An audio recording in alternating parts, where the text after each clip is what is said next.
Yang pertama, ada sistem dispersi. Sistem dispersi ini terjadi apabila suatu zat dicampurkan dengan zat lain, sehingga akan terjadi penyebaran secara merata dari satu zat ke zat yang lain. Zat yang didispersikan disebut fase terdispersi, sedangkan medium yang digunakan untuk mendispersikannya disebut medium pendispersi. Berdasarkan ukuran partikelnya, sistem dispersi dibedakan menjadi 3 kelompok, yaitu suspensi, koloid, dan larutan. Adapun perbedaan ketiganya adalah sebagai berikut. Yang pertama, ukuran partikel untuk suspensi lebih dari 100 nanometer, sedangkan ukuran partikel koloid dari 1 sampai 100 nanometer. Sedangkan untuk larutan itu ukuran partikelnya kurang dari 1 nanometer. Selanjutnya ada perbedaan di penampilan fisik. Kalau di penampilan fisik suspensi itu keruh, partikel terdispersi diamati langsung dengan mata telanjang. Kalau di koloid, keruh sampai jernih, partikel terdispersi hanya dapat diamati dengan mikroskop ultra. Kalau di larutan, penampilan fisiknya jernih, partikel terdispersi tidak dapat diamati dengan mikroskop ultra. Selanjutnya adalah jumlah fase. Untuk jumlah fase di suspensi ada 2 fase. Kalau di koloid ada 2 fase, sedangkan kalau di larutan jumlah fasenya hanya 1. Selanjutnya ada kestabilan jika didiamkan. Kalau suspensi, kestabilannya sudah terpisah atau mengendap. Kalau koloid suka terpisah atau relatif stabil. Kalau larutan tidak terpisah atau stabil. Kemudian ada cara pemisahan. Kalau suspensi dapat disaring, kalau koloid tidak dapat disaring, kalau larutan tidak dapat disaring juga. Yang terakhir adalah perbedaan di contohnya. Untuk contoh suspensi, yaitu tepung terigu yang dilarutkan ke dalam air, yang apabila dibiarkan, maka tepung terigu itu akan mengendap. Kalau contoh koloid, larutan susu yang di dalam air yang tampak tidak jernih. Kalau contoh larutan, yaitu garam dapur yang dilarutkan di dalam air. Selanjutnya adalah jenis-jenis koloid. Berdasarkan komponen pembentukannya, koloid dibagi menjadi 2 fase. Yang pertama adalah fase terdispersi dan yang kedua adalah fase pendispersi. Fase terdispersi adalah suatu bagian dari koloid yang tersebar halus dalam sistem. Sedangkan fase pendispersi adalah suatu bagian dari koloid untuk tempat zat terdispersi tersebar. Selanjutnya, dispersi koloid dapat terbentuk dari dispersi padat, cair, atau gas. Dalam pendispersi padat, cair, atau gas. Selanjutnya, berdasarkan fase terdispersi dan medium pendispersinya, ada 5 tipe sistem dispersi koloid, yaitu ada aerosol, sol, emulsi, buih, dan gel. Yang pertama adalah aerosol. Aerosol adalah sistem koloid yang terbentuk dari partikel padat atau partikel cair yang terdispersi dalam gas. Aerosol ini ada 2 jenis, yaitu aerosol padat dan aerosol cair.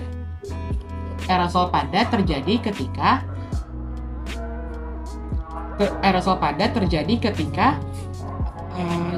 zat yang terdispersi berupa zat padat. Contohnya itu ada asap dan debu. Sedangkan aerosol cair terjadi ketika zat yang terdispersi berupa zat cair. Contohnya itu ada kabut, awan, parfum, dan hairspray. Lalu yang kedua adalah sol.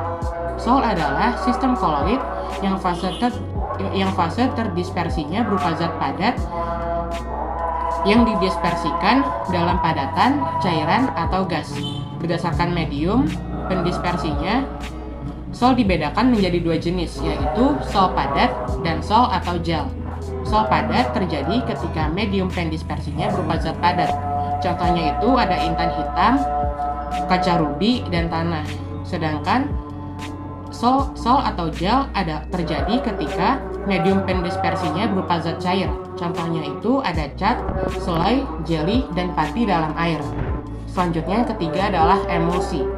Emulsi adalah sistem koloid yang fase terdispersinya berupa zat cair yang didispersikan dalam padatan, cairan, atau gas. Berdasarkan medium pendispersinya, emulsi dibedakan menjadi dua, yaitu emulsi padat dan emulsi. Emulsi padat terjadi ketika medium pendispersinya berupa zat padat. Contohnya itu ada keju, yang dimana lemak mentega didispersikan dalam kasein atau protein susu dan mentega. Lalu yang kedua adalah emulsi. Emulsi terjadi ketika medium pendispersinya berupa zat cair. Contohnya itu ada susu dan mayones, yang dimana keduanya terdiri atas minyak yang terdispersi dalam air. Lalu yang keempat adalah buih. Buih adalah sistem koloid yang fase terdispersinya berupa gas yang didispersikan ke dalam padatan dan cairan. Berdasarkan medium pendispersinya, buih dibedakan menjadi dua, yaitu buih cair dan buih padat. Buih cair adalah buih yang mempunyai medium pendispersi berupa cairan. Contohnya itu ada busa sabun, busa air laut, dan krim kocok. Lalu yang kedua adalah busa padat. Busa padat adalah yang kedua adalah buih padat. Yang buih padat adalah buih yang mempunyai medium pendispersinya berupa padatan. Contohnya itu ada biskuit, batu apung, karet busa, dan spons. Lalu buih ini dapat dibuat dengan mengalirkan suatu gas ke dalam zat cair atau padat yang mengandung pembuih. Lalu yang kelima adalah gel. Gel merupakan koloid yang mempunyai sifat setengah kaku antara padat dan cair, seperti agar-agar, lem kanji, gelatin, gel sabun, dan gel silika. Gel dapat terbentuk dari suatu sol yang zat terdispersinya mampu menyerap medium terdispersinya, sehingga terjadi koloid yang agak padat. Selanjutnya adalah sifat-sifat koloid. Yang pertama, koloid memiliki sifat gerak Brown. Gerak Brown ini adalah partikel-partikel di dalam koloid itu bergerak secara bebas, sehingga koloid tidak mengendap dan bersifat konstan homogen. Ada dua faktor yang memengaruhi dari gerak Brown ini. Yang pertama itu adalah besarnya partikel. Makin kecil partikel, maka gerak Brown itu akan semakin cepat. Dan yang kedua itu adalah tingginya suhu. Makin tinggi suhu, maka gerak Brown ini juga akan semakin cepat. Itu juga sebaliknya. Yang kedua ada dialisis. Dialisis ini adalah pengurangan dari zat-zat yang mengganggu zat-zat yang mengganggu koloid dengan menggunakan yang namanya adalah penyaring semi permeable. Sifat ini diadaptasi dalam proses pencucian darah pada pasien gagal ginjal. Yang ketiga itu adalah koagulasi. Koagulasi itu adalah proses penggumpalan dari partikel-partikel koloid oleh zat kimia yang disebut koagulen, sehingga pada akhirnya nanti dia mengendap karena gaya gravitasi. Yang keempat itu ada efek Tyndall, pembauran cahaya. Jadi ketika larutan dibagi menjadi tiga, ada ketika campuran dibagi menjadi tiga, ada larutan, ada koloid, dan ada suspensi. Masing-masing dipancarkan cahaya, maka yang akan terjadi adalah pada larutan tidak akan ada pembauran cahaya karena partikel penyusunnya itu adalah kecil. Terus pada koloid ada pembauran cahaya, partikelnya cukup besar untuk membaurkan cahaya. Dan yang ketiga itu suspensi, pembauran cahayanya bakal makin terlihat. Yang kelima ada adsorpsi, yaitu adalah penyerapan zat-zat di sekitar permukaan sistem koloid. Keenam adalah elektroforesis, yaitu pergerakan dari partikel koloid karena muatan dari campurannya itu sendiri. Muatan dari koloid itu bisa positif, bisa negatif. Lalu yang terakhir adalah koloid pelindung. Koloid pelindung itu maksudnya adalah partikel koloid melindungi partikel lain dari sifat koagulasi. Selanjutnya adalah pembuatan koloid. Sistem koloid dapat dibuat secara langsung dengan mendispersikan suatu zat ke dalam medium pendispersi. Selain itu juga dapat dilakukan dengan mengubah suspensi menjadi koloid atau dengan mengubah larutan menjadi koloid. Cara tersebut dilakukan dengan mengubah ukuran partikel zat terdispersi, yaitu dengan cara kondensasi dan cara dispersi. 1. Cara kondensasi. Pembuatan koloid dengan cara kondensasi dapat dilakukan dengan mengubah ukuran partikel larutan yang berupa ion atau molekul menjadi partikel koloid melalui beberapa reaksi kimia sebagai berikut. A. Reaksi substitusi. Reaksi substitusi merupakan suatu reaksi yang melibatkan pertukaran ion. Koloid dihasilkan dari pertukaran ion-ion dalam reaktan-reaktannya. Sebagai contoh, pembuatan sol AS2S3 dari larutan asam arsenit H3ASO3 dengan mengalirkan gas H2S ke dalam larutan tersebut sampai terbentuk sol AS2S3 yang berwarna kuning terang. Berikut reaksinya. 2H3ASO3 larutan ditambah 3H2S gas menjadi AS2S3 solid 6H2O ditambah 6H2O larutan. B. Reaksi hidrolisis. Reaksi hidrolisis adalah reaksi kimia yang terjadi antara suatu senyawa dengan air. Pada pembuatan koloid, melalui reaksi hidrolisis, suatu larutan yang berupa garam dapat direaksikan dengan air sehingga dihasilkan suatu sistem koloid.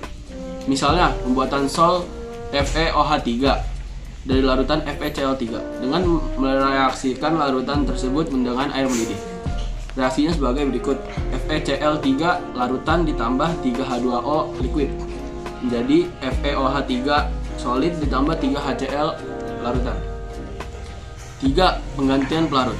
Penggantian pelarut digunakan untuk mempermudah dalam pembuatan koloid yang tidak dapat larut dalam suatu pelarut tertentu dengan cara melarutkan suatu zat dalam pelarut yang sesuai, kemudian didispersikan ke dalam medium pendispersinya untuk membentuk suatu koloid.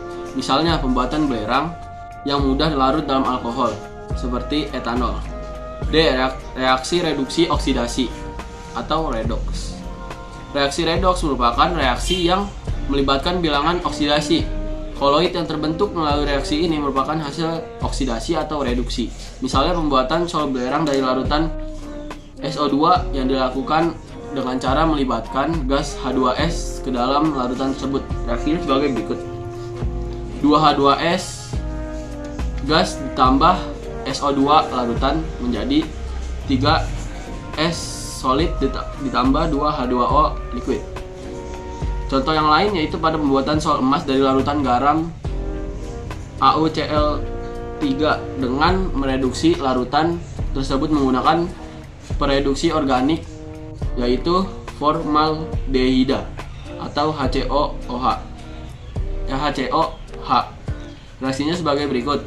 2AuCl3 larutan ditambah 3HCOH larutan ditambah 3H2O liquid menjadi 2AU solid ditambah 3HCOOH larutan ditambah 6HCl larutan. 2. Cara dispersi. Metode dispersi merupakan metode pembuatan koloid yang dilakukan dengan cara menghaluskan partikel suspensi menjadi partikel koloid. Metode dispersi dapat dilakukan dengan berbagai cara, yaitu dengan cara mekanik, Bussard-Bredig, dan peptidasi. A. Mekanik. Dengan cara mekanik, koloid dapat dibuat dengan menghaluskan atau melakukan penggerusan partikel kasar suspensi menjadi partikel halus koloid. Kemudian didispersikan ke dalam suatu medium pendispersi. Alat yang digunakan untuk menghaluskan partikel suspensi menjadi koloid disebut penggiling koloid. Berikut beberapa industri yang menerapkan pembuatan koloid dengan cara mekanik. 1. Industri bahan kimia, yaitu pada pembuatan cat, zat berwarna, pasta gigi, dan deterjen. 2. Industri makanan, yaitu pada pembuatan es krim, jus buah, selai, dan sebagainya. B. Bussard-Bredig. Bussard-Bredig digunakan untuk membuat sol-sol dari logam, misalnya dalam pembuatan sol emas, platina, perak, dan tembaga. Dalam booster bredik, logam yang akan diubah menjadi partikel-partikel koloid digunakan sebagai elektrode. Dua elektrode logam dicelupkan ke dalam medium pendispersi air dingin dengan kedua ujung saling berdekatan dan diberi loncatan listrik. Panas yang timbul menyebabkan logam tersebut menguap, yang dihasilkan akan terkondensasi dalam medium pendispersinya dan membentuk partikel-partikel koloid. C. Peptisasi. Peptisasi merupakan proses pemecahan partikel suspensi atau endapan hasil reaksi kimia menjadi partikel berukuran koloid dengan penambahan suatu zat kimia tertentu. Zat kimia yang digunakan untuk memecah partikel tersebut disebut zat pemeptisasi. Contoh 1. Sol NiS dibuat dengan cara menambahkan H2S ke dalam endapan NiS. 2. Sol AiOH3 dibuat dengan cara menambahkan AlCl3 ke dalam endapan AlOH3. 3. Sol AgCl dibuat dengan cara menambahkan HCl ke dalam endapan AgCl. 4. Karet dibuat menjadi sistem koloid dengan menambahkan bensin. Koloid dalam bidang industri. Adapun contohnya sebagai berikut. 1. Di industri farmasi. Koloid dapat digunakan untuk pembuatan minyak, ikan, dan penisiin untuk suntikan. Yang kedua, industri cat. Koloid dapat diterapkan pada pembuatan berbagai macam cat. Yang ketiga, industri kosmetika dan perawatan tubuh. Koloid digunakan untuk membuat pasta gigi dan sabun. Yang keempat, industri kebutuhan rumah tangga. Koloid dimanfaatkan untuk membuat sabun dan deterjen. Yang kelima, industri pertanian. Koloid dimanfaatkan dalam pembuatan pestisida dan insektisida. Yang keenam, industri makanan. Koloid dapat digunakan pada pembuatan keju, mentega, susu, dan saus. Dan yang kedua adalah peranan koloid dalam kehidupan sehari-hari. Berikut beberapa contoh penggunaan koloid dalam kehidupan sehari-hari. Yang A adalah pengumpulan darah. Darah mengandung 11 koloid protein yang membuat keumatan negatif. Apabila terdapat luka kecil, maka luka tersebut dapat diobati dengan pensil diptik atau tawas yang mengandung ion Al3+ dan Fe3+. Ion-ion ini akan menetralkan muatan-muatan partikel koloid protein dan membantu pengumpalan darah. Yang kedua, pemutihan gula. Gula tebu yang dijual ke toko atau di pasar ada yang berwarna coklat kotor dan ada yang berwarna putih bersih. Gula tebu yang berwarna putih bersih berasal dari gula berwarna coklat kotor yang sudah diputihkan melalui sistem koloid. Caranya yaitu larutan gula yang berwarna coklat dilewatkan ke dalam sistem koloid berupa mineral yang berpori. Selanjutnya dilewatkan dalam arang tulang yang menyerap warna gula sehingga larutan gula menjadi jernih tidak berwarna. Yang ketiga, ada proses pewarnaan pada industri tekstil. Serat yang akan diwarnai dicampur dengan garam Al2SO43+, lalu dicelupkan ke dalam larutan zat warna koloid AlOH3 yang terbentuk karena hidrolisis akan mengadopsi zat warna. Terima kasih.